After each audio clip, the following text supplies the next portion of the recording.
Gandang umaga mga kadudis. Kwentuhan lang po tayo sandali. Nagwalis lang po ako dun sa may harap, inayos ko yung mga halaman ko. Kumusta na ba kayo mga kadudis? Lagi po kayong mag-iingat. Matindi po ang init ngayon. Dala po kayo ng payong. Maraming salamat sa inyo. Nandito ako sa mga alaga ko. Kaso yun pa. 3 yung alaga ko na yan mga kadudis. Maraming salamat sa suporta ninyo sa mga video ko. Maraming salamat po nga pala sa mga nag-share sa video ko. Maraming salamat ka-open sa pag-share mo sa video ko. Maraming salamat po sa inyo. Mga kadudis, mag-iingat po kayo lagi. Lagi po tayong magdadasal na ingatan tayo ng Panginoon mga kadudis. Alam niyo po ba mga kadudis, kaya po ako nagbablog para maikwento sa inyo ang buhay ko. Ang mga naranasan ko sa buhay. Alam niyo ba mga kadudis, halos kung mapapanood niyo sa YouTube yung buong kwento ng buhay ko,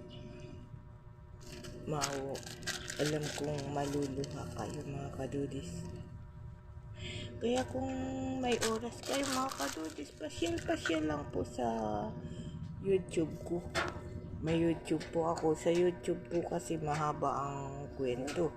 Dito po sa Facebook maiksi lang, kaya di nyo po na papanood ng mabuti. Pero sa YouTube po mahaba po ang kwento ko dun.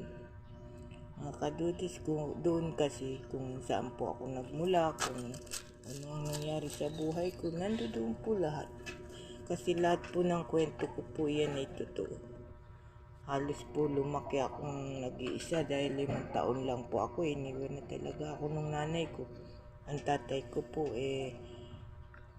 patay na.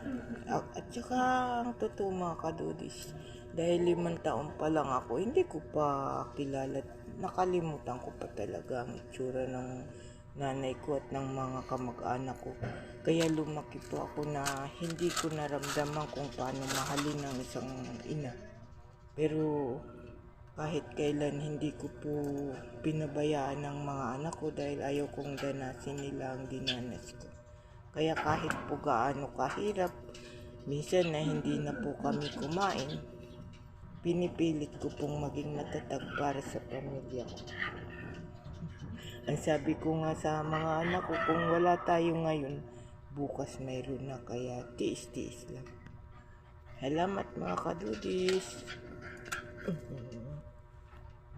Maraming salamat. Pakishare naman ang video ko mga kadudis.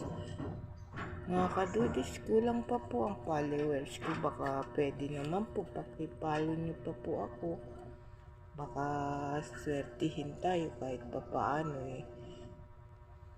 kumita. Kasi sabi nila may kita po dito, pero sa totoo lang po, kaya lang po ako nagbablog dahil gusto ko pong baka sakaling makita ako ng pamilya ko na buhay pa po ako, na baka sakaling may nakakakilala sa akin na kamag-anak. Di ko kasi alam kung buhay pa yung nanay ko Kaya siguro tumanda na po akong ganito na kahit isa sa mga kamag-anak ko wala po akong nakita. Hindi ko po sila matandaan Salamat mga kadudis. Pasyalan nyo po ang YouTube ko para makita nyo po at mapanood yung buong kwento ko. Salamat po.